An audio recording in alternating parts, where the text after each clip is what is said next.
Une production chaotique prend place dans une forêt sinistre de montagne, pris dans le grand froid de l'hiver 1979 au Tennessee, dans l'Est américain. 13 passionnés totalement fauchés, motivés comme jamais qui changeront la face entière du cinéma d'horreur. Alors je me dois de vous demander, avez-vous déjà vu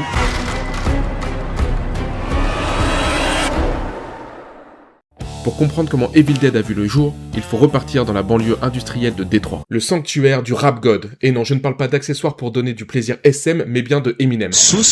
Où 3 amis d'enfance, Sam Raimi, Bruce Campbell, le futur Ash Williams, héros de Evil Dead pour 3 films et une série, et Robert Taper, qui deviendra producteur, sont livrés à eux-mêmes sans aucun réseau dans le milieu du cinéma, sans un sou, qui passent leur temps libre à tourner des courts-métrages amateurs à la pelle en format Super 8. Je vous mets une playlist de ces courts-métrages en description. Je vous préviens, ça a très mal vieilli, c'est parfois même irregardable, en majorité, mais c'est là que tout a commencé. Il s'essaye surtout aux comédies burlesques type slapstick.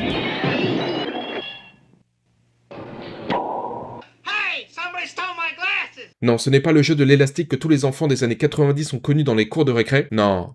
Pose tout de suite cette nostalgie. C'est un style qui existe depuis le cinéma muet avec des maîtres comme Charlie Chaplin, Buster Keaton ou les Marx Brothers. À base de chutes, gags visuels, timing comique très physique. Ce que Sam Raimi et ses amis ont apporté, surtout dans Evil Dead 2, c'est la fusion de l'horreur ultra-gore avec ce langage comique burlesque, transformant les scènes violentes en moments de cartoon hystérique. La petite troupe réalise un projet un peu plus long, nommé It's Murder, tourné en 1977. Qui est une comédie policière parodique très éloignée de l'horreur. Il se chauffe à l'idée de commencer à se faire un nom. Il loue une salle de cinéma locale pour le projeter au public. Le grand soir arrive, le film commence et... ça floppe fort, aucune vanne ne passe, le public s'ennuie. Ah, sale. On dirait ma vidéo sur la saga Scream. Mais durant chaque projection, il s'installe au fond de la salle et observe. Et il remarque une chose, le seul moment où le public réagit physiquement jusqu'à se redresser sur leur siège, c'est lors d'un jumpscare. C'est un point de bascule important, car c'est ce moment précis qui les a fait passer dans le côté horrifique de la force. De base, ce n'est pas leur intention première, effectivement. À cette époque, pour vendre une comédie, il fallait absolument une grosse tête d'affiche, pour espérer attirer l'attention des producteurs et du public. Mais loin des grandes salles, dans l'ombre, le marché des drive-in. Le cinéma en plein air, vous savez, quand c'était le bon endroit pour pêcher son crush. Bruh. Eh bien, il était en pleine expansion et très demandeur de films d'horreur indépendants bon marché pour remplir ses doubles programmes nocturnes. Bon, c'est bien sympa tout ça, mais les petits potes ils veulent s'épaire comme on dit dans le hood. Waouh, gênant. Alors il ne se laisse pas abattre et entame la production d'un nouveau projet appelé Within the Woods. C'est le prototype d'Evil Dead, tourné uniquement pour convaincre les potentiels investisseurs. À l'époque, impossible d'obtenir les fonds sans aucune preuve concrète qu'ils savaient faire un film. Le trio réalise donc une version fauchée de 30 minutes, mais suffisamment efficace pour montrer le potentiel d'un long métrage. Ils l'envoient dans les salles locales, parfois même en première partie d'autres films. Leur argument est simple. Regardez ce que l'on sait faire avec 1600 $, imaginez avec 100 000. Il n'y avait pas d'accent comme ça. Pour rassurer les investisseurs, Raimi, Campbell et Taper fondent une société de production, Renaissance Pictures. Une façade professionnelle, qui se résume en réalité à 3 potes et un répondeur téléphonique. Mais ça fonctionne et ça donne confiance. Et là démarre l'étape la plus folle. Raimi et Campbell se mettent à frapper aux portes d'entrepreneurs locaux, dentistes, avocats, commerçants, patrons de petites boîtes du Michigan. Ils projettent Within the Woods, expliquent leur vision et cherchent à convaincre des gens qui n'ont absolument rien à voir avec le cinéma. Ils récoltent de petites sommes par-ci et par-là. 1000, 5000, parfois même 10 000 $. Alors certes, pour nous, simples moldus, ça peut paraître énorme, mais pour l'industrie du cinéma, c'est absolument rien. Petit à petit, ils réunissent environ 90 000 $, puis jusqu'à 375 000 quand la production s'agrandit. En gros, c'est du crowdfunding avant que ça existe. Bruce Campbell joue un rôle essentiel dans cette phase. En plus d'être acteur, il devient coproducteur et surtout, la caution professionnelle du groupe. C'est lui qui rassure les investisseurs avec son calme, sa politesse, sa façon propre de présenter le projet. Là où Raimi passait pour un génie hyperactif, Campbell inspirait confiance. Plusieurs investisseurs ont avoué avoir signé uniquement parce qu'il leur paraissait fiable. Le trio s'appuie alors sur un argument marketing imparable. L'horreur est le genre le plus rentable. Et ce n'est pas faux. On rappelle que les années 70 ont vu naître des films d'horreur les plus célèbres de l'histoire. Mais on ne va pas s'étaler là-dessus, si vous voulez en savoir plus, j'ai détaillé le phénomène dans la vidéo sur la saga Scream. Bref, ils vendaient Evil Dead comme un investissement sûr. Pour compléter le budget, ils hypothèquent leur assurance vie, empruntent à leurs proches et travaillent bénévolement. Même les acteurs mettent de l'argent dans la production. Tout le monde accepte les conditions de tournage extrêmes, faute de moyens, en y croyant réellement. Et l'histoire leur a donné raison. Une fois le tournage terminé, ils présentent le film à plusieurs distributeurs. New Line Cinema finit par s'y intéresser. c'est ceux qui produiront Les Griffes de la Nuit quelques années plus tard. Grâce à eux, Evil Dead reçoit un budget de post-production et une vraie chance d'être distribué plus largement. Le bouche à oreille, puis plus tard le soutien de Stephen King, Guillermo del Toro et d'autres feront exploser sa réputation. Et à l'époque, pas de réseaux sociaux pour faire de la promotion. Ainsi commence véritablement le tournage de The Evil Dead. L'équipe se met en quête d'une vieille bâtisse perdue, délabrée, suffisamment isolée pour servir de décor unique au film. Ils finissent par trouver leur cabane dans le Tennessee. C'est un choix motivé par l'idée d'échapper aux hivers glacials du Michigan, mais ironie du sort, cette année-là, le Tennessee connaît des records de température négative, tandis qu'au Michigan, il fait exceptionnellement doux. Aussi poissard que Luxon. Et ça, faut le faire. Croyez-moi. Ouais, d'ailleurs, allez vous abonner à sa chaîne. La cabane est pratiquement inhabitable, le froid y est si intense que la plomberie gèle en permanence. Les 13 membres de l'équipe, 13. Comme par hasard. Les Marseillais survivent tant bien que mal à 3 mois de tournage, au lieu de 2 initialement prévus. Entassés au milieu de nulle part, sans chauffage, sans eau courante, ils vivent dans une hygiène douteuse. Beaucoup dorment directement sur place, parfois même dans leurs costumes couverts de faux sang et en gardant leur maquillage pour éviter de perdre du temps chaque matin et d'épuiser des produits qui leur coûtent déjà trop cher. Le matériel souffre lui aussi de conditions extrêmes, les caméras gèlent, la pellicule devient cassante comme du verre, au point qu'il faut régulièrement approcher les équipements du feu de cheminée avant de tourner, sous peine de tout briser. À la fin du tournage principal, l'équipe commence même à démonter les meubles de la cabane pour les brûler et tenter de se réchauffer. La souffrance générale ne décourage pourtant personne. Sam Raimi, fidèle à sa réputation d'énergie débordante et de petit tortionnaire créatif, pousse son ami Bruce Campbell dans ses retranchements. Chutes répétées, coups contrôlés, cascades improvisées. Tout est bon pour arracher des réactions authentiques à l'écran. Grimaces, douleur, fatigue, panique, ce qui donne au film cette intensité nerveuse si particulière. Les effets spéciaux, quant à eux, révèlent du bricolage pur. Le faux sang est une préparation artisanale et visqueuse composée de sirop de maïs, colorant rouge et café soluble, afin d'obtenir une teinte opaque sous les projecteurs. Les yeux blancs des Deadites sont d'épaisses lentilles rigides, entièrement blanches, recouvrant toute la cornée et ne laissant absolument rien voir. Comme elles empêchent l'œil de s'oxygéner, elles doivent être retirées toutes les 15 minutes pour éviter des dommages irréversibles. Les maquillages, latex visible, mousse approximative, prothèses rudimentaires, participent pourtant au charme du film. Le gore y est fantasmagorique, presque cartoon, loin du réalisme. Les Deadites ont des visages déformés et craquelés, grotesques et inquiétants. Les fluides qui jaillissent en quantité absurde, les transformations défiant toute logique physique.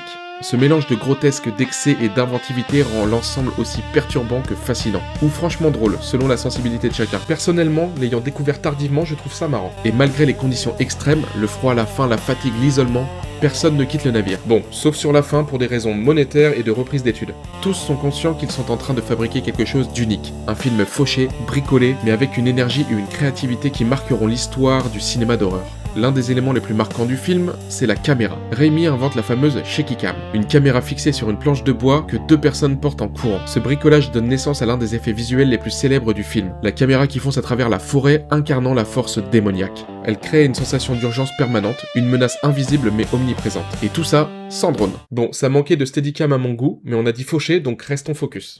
L'absence de moyens devient donc une force. Carton, maquettes, stop motion, maquillage artisanaux, Evil Dead devient un laboratoire d'expérimentation visuelle. Le film prouve que les contraintes peuvent devenir des forces et en se renseignant sur les films du genre, on se rend compte que c'est dans les plus grosses galères que naissent les plus grands films. Vous avez d'ailleurs une série documentaire sur Netflix qui retrace certains de ces tournages s'appelant The Movies That Made Us. À sa sortie, Evil Dead n'est pas un franc succès, mais il trouve son public dans les festivals, puis surtout grâce à la sortie VHS. Il inspire toute une génération de réalisateurs, Peter Jackson, Edgar Wright, Guillermo del Toro, et beaucoup d'autres citent Sam Raimi comme une influence majeure. Evil Dead devient l'un des piliers de l'horreur indépendante, et un exemple parfait de ce que peuvent accomplir la passion et l'ingéniosité. De nos jours, on pourrait le comparer à Damian Leone avec la saga Terrifier, peu de moyens, une ingéniosité féroce et sortie de nulle part. Bon, et sinon, Evil Dead, ça donne quoi? On fait la connaissance de Cheryl, Scott, Ash, Linda et Shelly, en route vers une vieille cabane en bois bon marché paumée dans la montagne au milieu des bois pour les vacances. Tandis qu'un espèce d'esprit en POV digne des meilleurs dorsels prend possession du volant, manquant de les envoyer sans plafonner dans un camion qui est arrivé en face. Tout va bien se passer. Alors qu'ils arrivent non loin de leur destination, ils doivent emprunter un vieux pont totalement délabré qui tombe en morceaux, littéralement, sous leur roue. Ce qui n'a vraiment pas l'air de réellement les inquiéter. Au fond d'un long chemin de terre entre les arbres, ils arrivent enfin à la maison. Je sais pas vous, mais moi j'adore ce genre d'ambiance. T'es tranquillement, sans personne dans ton coin, personne vient t'emmerder. Mon luxe, on va se les faire ces vacances dans ce genre de coin. Bref, la baraque n'est pas de première fraîcheur, mais habitable. Quelques éléments de décoration discutables, dirons-nous, mais c'est cool, c'est cool. Shelly, alors qu'elle dessinait une vieille horloge, d'une remarquable façon. Non, enfin, je sais pas, regardez la qualité du coup de crayon, vous pensez que je peux faire autant ? Ah bah non. Et prise de spasme qui la contraignent à effectuer un nouveau dessin. Ma mamie, elle me disait tout le temps, ferme la fenêtre, mets une petite laine, tu vas attraper la mort. Mamie, on est en 2026. Et c'est pas moi que la mort a eu en premier. Et lui fait dessiner Bob l'éponge, effectué par un enfant de 3 ans et en manque de motricité certaine, voire en phase terminale de cancer, qui serait aussi chauve que New Shiroto. Putain, mais quel manque de respect là, je suis choqué. Et puis le vent fait trembler la porte du sous-sol, fermée par une grosse chaîne. Et non pas une grosse chienne, imagine. Ouf, ouf. Ouf. Ce serait galère de fou. Bref, ça ripaille et ça boit lorsque... Scott va vérifier. On est pour 1 minute. Et ne revient pas. Hé, Scotty, t'as trouvé quelque chose? Donc Ash y va à son tour. Avant, on savait être valeureux. C'est bon, Chachou, t'as trouvé l'araignée, hein. Surtout, tu ressors pas avant de l'avoir écrasée, hein. Je l'ai pas trouvé. Allez hop, hop, hop, on y retourne. Je peux au moins avoir une lampe? Et puis quoi encore? Tiens, prends ça. Mais pas de Scotty en vue. Scotty? Oh. Tellement étonnant. Scotty n'a pas l'air d'être le plus intelligent du monde. Tandis que Ash met la main sur un livre plutôt étrange et quelques artefacts morbides, dont une cassette audio, sur laquelle un ancien académicien explique que le manuscrit est en fait le livre des morts, relié par de la chair humaine et écrit avec du sang. Il aurait le pouvoir de ramener à la vie les morts, les démons, ainsi que de ces forces obscures qui hantent les forêts de l'humanité. Et qu'il ne faut surtout pas lire à haute voix les incantations qu'il contient. Mais arrête! Wow, qu'est-ce qui s'est passé, putain? J'étais là, j'ai lu ça et tout à coup... Mais il est con ou quoi? Arrête ça! Wow! Qu'est-ce qui s'est passé? Je sais pas, j'étais là et puis j'ai lu cette... Bon, laissons-le et continuons. On est d'accord que l'académicien il est en train de lire la fameuse incantation là. Il est totalement con. Plus tard, Shelly, qui a l'air d'avoir été choisi par les démons pour sa candeur, se laisse entraîner dehors et se fait attaquer par... les arbustes, qui l'entravent et l'immobilisent. Pour la... posséder. Oui. Posséder. Charlotte, je peux te posséder? Je suis pas un objet. Ah oui. C'est vrai qu'on possède les objets et non les êtres humains. Tu savais qu'avant 1948, c'était légal? Poursuivi par Manu Ferrara en POV amateur en nature. Très bien renseigné tout ça. Pas du tout suspect. Shelly se fait donc... pas posséder dans les broussailles. T'as failli m'avoir. Non, je t'ai eu. Alors qu'ils veulent fuir, le pont est totalement cassé. Bon, on reprend nos esprits. Jeu de mots subtil. On se change les idées. Dans la cabane, alors que Shelly n'a pas l'air en forme... Nous allons vous tuer un par un. Elle attaque Linda au tendon. Ah bah on le disait plus tôt. Joli coup de crayon. Envoie Ash valser d'un bras avant de se faire enfermer par perte et fracas dans la cave par Scotty. Je suis désolé, mais ça, ce n'est pas Shelly. Cheryl se fait à son tour posséder et s'en prend à Scott, qui s'en défait. Brûle! Pourriture communiste. Mais a un instant de regret, car c'est sa meuf dont on parle. S'ensuit une confrontation qui se finit en faux filet.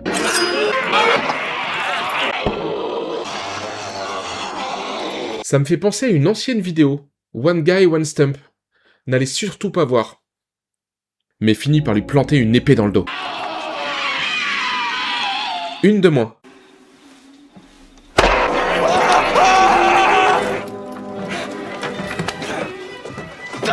Alors remarquez 2 choses.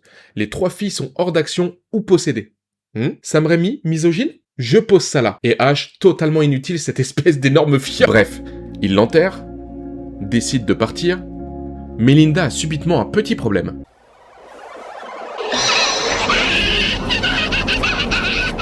Et Scotty s'est fait attaquer dehors en attendant. Les 3 compères ne vont pas bien, et Ash le miso décide de corriger sa femme.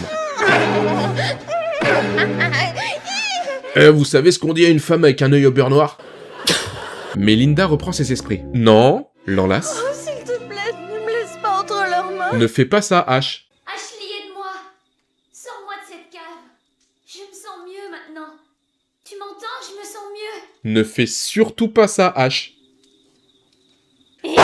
Qu'est-ce que je t'avais dit? Alors que les esprits se calmaient, Linda s'en prend à Ash. Shelly s'en prend à Ash. Ash prend une hache. Ah non, Ash. J'ai marre. Stop. Train de la... Ah Non! Après s'être battu et avoir décapité Cheryl, la maison elle-même lui joue des tours. Les volets qui claquent, les ampoules ensanglantées qui explosent, ce miroir liquide brûlant tel de l'acide, mais alors que ses amis restants s'en prennent une énième fois à lui, il jette le livre des morts dans le feu, ce qui calme tout le monde, pourrissant dans un effet des plus pâte-à-modeléesques qu'il soit. Ash s'en sort vivant. Bon, sans amis et sans copine, mais vivant. Bref, conclusion et morale de l'histoire, ne posez pas de vacances cet été, c'est dangereux. Et ne loupez pas la prochaine vidéo de la suite des suites des aventures de Ash Williams dans Evil Dead 2.